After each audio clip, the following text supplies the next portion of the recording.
So our first speaker is, ma'am, you want to introduce? Yeah. So the first speaker is Dr. Sonia Vadhavan. She is Director Professor in the Department of Anesthesiology, Maulana Azad Medical College, working under me. And her areas of interest are difficult behavior, pediatric and obstetric anesthesia. And she's taking her lecture on perioperative management of a COVID patient. Over to Dr. Sonia. At the outset, I would like to thank the organizers for giving me the opportunity to be a part of this academic event. I shall be speaking on perioperative management of a post-COVID patient. COVID-19 started in early 2020 for us in India, and it has continued to be. This has resulted in many patients landing up with a post-COVID sequelae. The SARS-CoV-2 virus is the pathogen responsible for the coronavirus disease 2019 pandemic, which has resulted in global healthcare crisis and strained the health resources. Though primarily affecting the respiratory system, it is a multi-organ disease leading to morbidities and sequelae in the COVID survivors. Both symptomatic and asymptomatic COVID patients can develop these sequelae. It may be in the form of short-term effects or long-term effects. Post-COVID syndrome can include residual inflammation and its effects. There may be, a patient may complain of fatigue, muscle weakness, may have hyperproteinemia, there may be increased frailty. Post-traumatic stress disorder, depression and anxiety may be a part of these patients. More importantly, they may have multi-organ damage. In the respiratory system, the patient may land up with pulmonary fibrosis leading to interstitial lung disease with impaired diffusion. There may be a decrease in the FRC. There may be hyperreactivity of the airway in these patients, and these patients may be chronically hypoxemic. Post-COVID myocarditis and fibrosis can lead to atrial and ventricular tachyarrhythmias. Left ventricular diastolic systolic dysfunction may develop. The patients may develop pulmonary artery hypertension, may be having heart failure with raised serum BNP levels, or the cardiac enzymes may still be elevated. In the neurological sequelae, there may be persistence of dizziness. Due to cerebrovascular accidents during the COVID period, patient may land up with sequelae of that. There may be some degree of sequelae because of encephalitis. Anosmia and loss of taste may still persist. COVID-19 is a hypercoagulable state and thrombotic events can occur after recovery. Embolic phenomena post-COVID leading to myocardial infarction, CVA, pulmonary thromboembolism, limb ischemia and mesenteric ischemia may be there. Additionally, these patients may have thrombocytopenia. There may be coagulopathies. These patients may have suffered acute renal injury and hepatic injury and may still have residual dysfunction of these systems. Hormonal and metabolic disturbances due to involvement of thyroid, pancreas, and adrenal gland may be there. Importantly, patients can be on polypharmacy, may be still receiving steroids, anticoagulants, and bronchodilators. There may be a worsening of pre-existing medical conditions like chronic lung disease, diabetes, hypertension, renal disease, cardiac disease. Now, what are the surgeries that a post-COVID patient presents for? Maybe elective surgeries like cholecystectomies, prostatectomies, THR, TKR, plastic surgeries, tonsillectomies, or emergency surgeries like cesarean deliveries, patients with trauma, appendicectomies, laparotomies. Or the patient may actually present for a surgical procedure with a complication of COVID. Example, post-COVID mucormycosis, limb ischemia due to post-COVID thrombosis, post-COVID acute mesenteric ischemia. So there is a wide range of surgical patients post-COVID. In view of this, the American Society of Anesthesiology and the Anesthesia Patient Safety Foundation came out with a joint statement in the early part of this year for elective surgeries and anesthesia in these subset of patients. In the Times of India also, in the end of May 2021, there was an article in which they had mentioned that ICMR says wait for 6 weeks for surgery after COVID. There is a reason behind all this. So we shall be discussing it in details.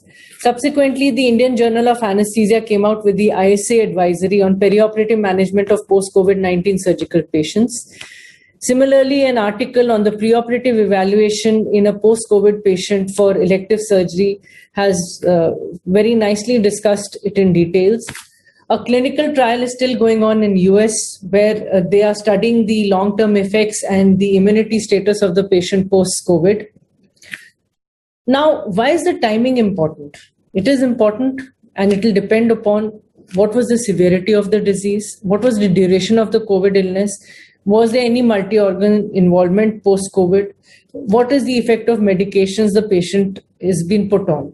So the ASA and the APSF decided and came out with the following advisory. If the COVID disease was mild and non-respiratory symptoms were there, then 4 weeks of delay for elective surgery is absolutely adequate. However, if the patient was symptomatic with cough and shortness of breath, but there was no hospitalization, then wait for 6 weeks before elective surgery. If the patient was symptomatic, diabetic, or immunocompromised, or hospitalized, then 8 to 10 weeks before an elective surgery is done. If the patient was requiring ICU admission, then a minimum of 12 weeks post-COVID recovery before a patient is taken up for an elective procedure. Now, preoperative evaluation, along with what is routinely done, we had a three-pronged approach in post-COVID patient. Assessment of the functional status, assessment of sequelae of SARS-CoV-2 infection on the various organ systems, and implication of any medication the patient is taking post-COVID. After evaluation, which was based on a detailed history and physical examination, functional assessment of exercise tolerance, breath holding time, ambulatory oxygen saturation measurement, and a 6-minute walk test. Whatever was possible amongst all of this should be done to assess the status of the patient. Hemoglobin estimation to assess anemia and optimize preoperative to prevent intraoperative hypoxemia and increase myocardial work. Also to estimate the maximum allowable blood loss. Total leukocyte count to rule out any underlying infection, kidney function test, especially patients on amphotericin B therapy, and creatinine clearance was the most accurate. LFT in patients with documented pre-existing liver disease, history of severe COVID-19 infection, elderly patients or patients with a higher physical status. Blood sugar estimation in all diabetic patients, in patients on steroid use, patients with severe COVID-19 disease. X-ray chest or CT scan was individualized as per each case. ECG to be done in all patients. Echo for patients with cardiac disease or who landed up with post-COVID cardiomyopathy or patients on amphotericin B therapy. ABG analysis was not routinely done because the problems may be more and only reserved for patients wherever there was a specific indication. Other relevant investigations as required were done. According to the CDC, they suggested that an RT-PCR need not be repeated before 90 days after the COVID infection until unless there are fresh signs and symptoms to suggest a reinfection. This is a battery of tests which is suggested, and depending upon whether the procedure is minor, intermediate, or major procedure, whether the patient was asymptomatic or belonging to a higher ASA physical status 2, 3, or 4, the number of tests were accordingly decided for those patients, and one can refer to this table. Now, there are parameters to assess the functional capacity. So 6-minute walk test has now become quite routinely being used in many of the patients, especially in the post-COVID era. It is indicative of a cardiopulmonary reserve. The distance which the patient walks at a stretch is about 30 meters to and fro, will keep walking for about 6 minutes. If the patient gets tired, will stop. And again, after the patient feels better, can restart. So the total distance the patient covers over 6 minutes is counted and is measured. It should approximately be between 400 to 700 meters. If possible, a pulse oximeter for heart rate and SpO2 monitoring can be attached. Frailty score, the Edmonton scale is a 17-point scale and can be performed within less than a few minutes.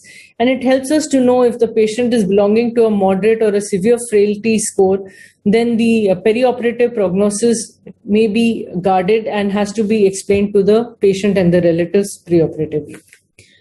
After an evaluation, optimization is a must. A patient should preferably fully vaccinated before surgery, and the surgery should be conducted at least 2 weeks after the second dose has been received. Enhancing the functional capacity and multi-system optimization is a goal, which we can achieve by ensuring cessation of smoking, use of bronchodilators, chest physiotherapy with deep breathing exercises to optimize the lung conditions, correction of the hydration status, improvement in nutrition, adjustment of the dose of steroids in the perioperative period, and to have a tight perioperative glycemic control. Patients may be on antithrombotics and antiplatelets. If the patient is on low dose aspirin, it can be continued. However, patients undergoing eye surgery, prosthetic surgery, or neurosurgery, it needs to be stopped. If the patient is a low cardiac risk patient on dual antiplatelet therapy, it is stopped 7 to 10 days prior to surgery. In high risk of cardiac events, it is stopped 5 days preoperatively and can be resumed 24 hours postoperatively. Antithrombotic agents like low molecular weight heparin, unfractionated heparin, factor Xa inhibitors, or direct oral anticoagulants may be used in these post-COVID patients. If it is being given on a prophylactic dose, then 12 hours before we need to stop it. If on a therapeutic dose, then at least 24 hours before. If a patient is on unfractionated heparin for more than 4 days, then the concerns of thrombocytopenia should be kept in mind. We should discontinue direct oral anticoagulants at least 24 to 48 hours prior to surgery and 72 hours before a central neuraxial block is planned. In the anesthetic management, as is the case, normally regional anesthesia is preferred over general anesthesia because the risks involved are much less. There is less of polypharmacy. We should ensure adequate preoperative anxiolysis with reassurance and medication. If GA or regional is planned, standard ASA monitoring has to be done. If GA is planned, then preoperative and intraoperative analgesia can be ensured with fentanyl.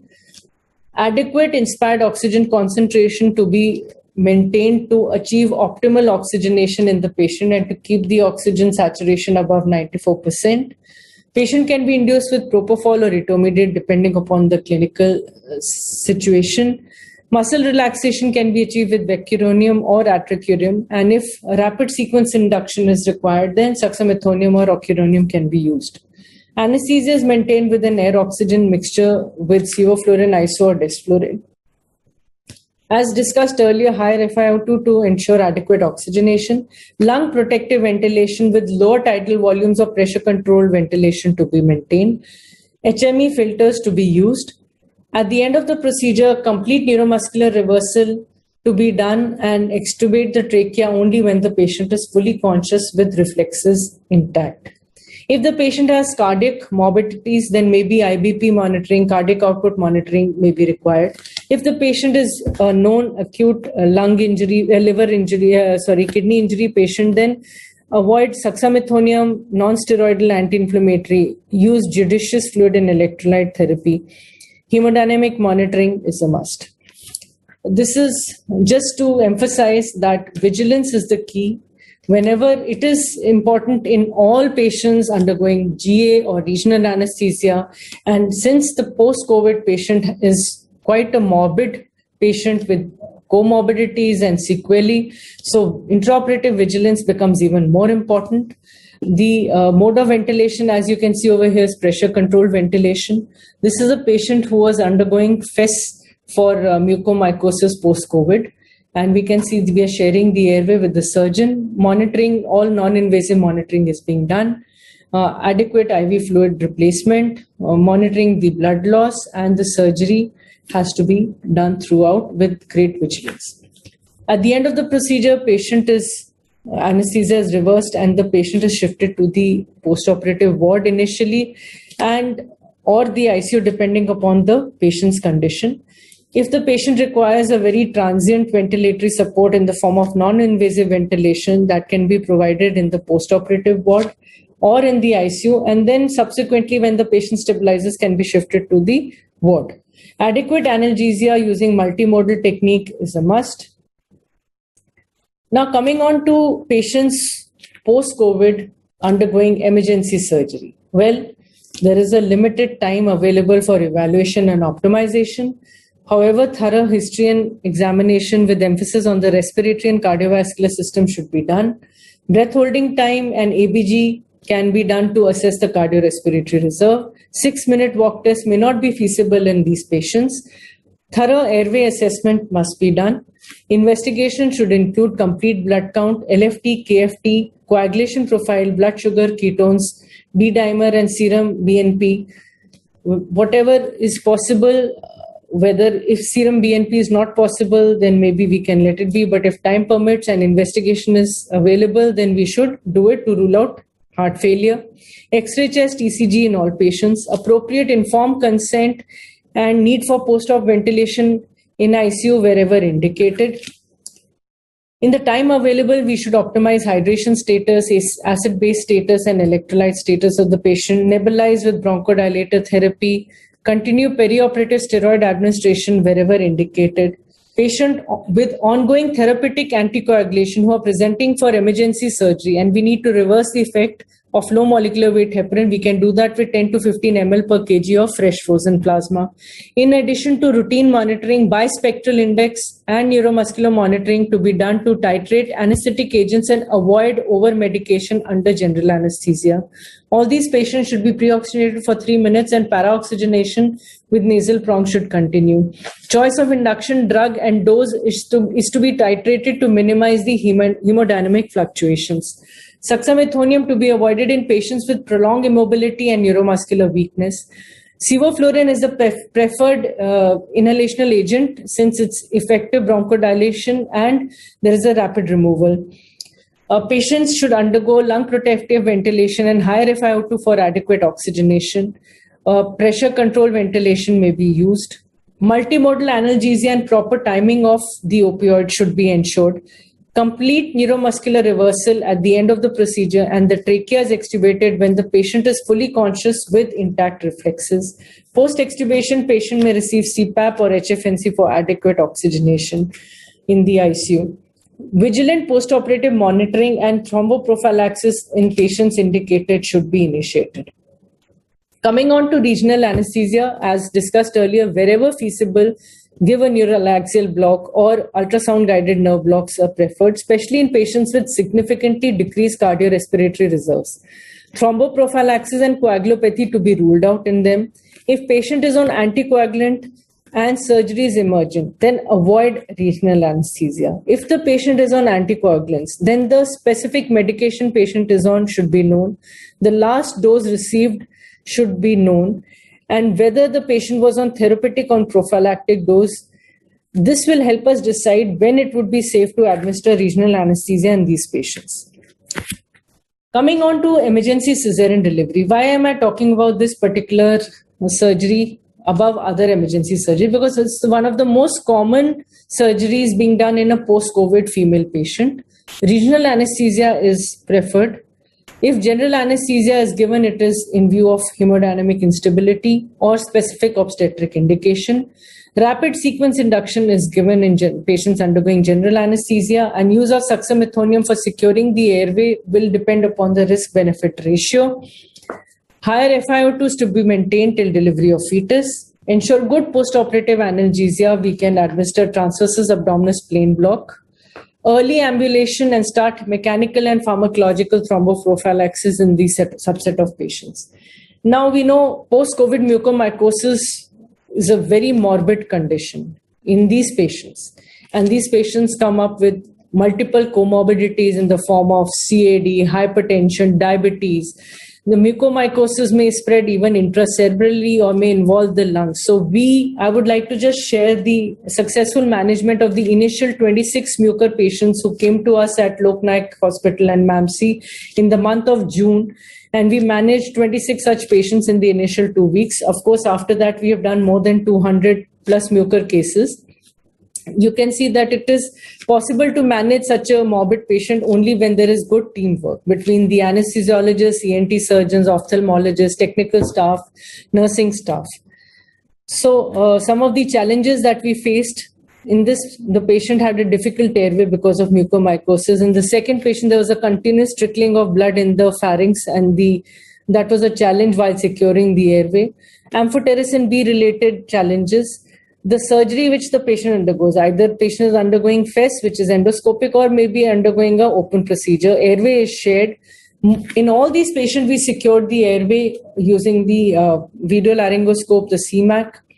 The problem because of the intraoral bleeding, the mutilation at the end of the surgery. In this case, you can see the whole of the palate has been removed and packing has been done, and this is secured with the help of sutures.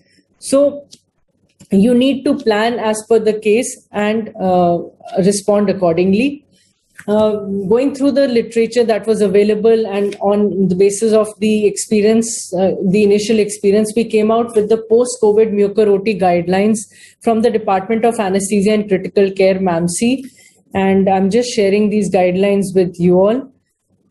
And at the end, I would like to say that managing a post-COVID patient, and these were all mucormycosis patient, and they all went home. It was the best reward for any of us to see smiles on the faces of our patients, recover and go home. These are some of the references. Best wishes, prepare well, work hard, and all the best. Thank you, Dr. Sonia, for that wonderful lecture and very good personal experiences.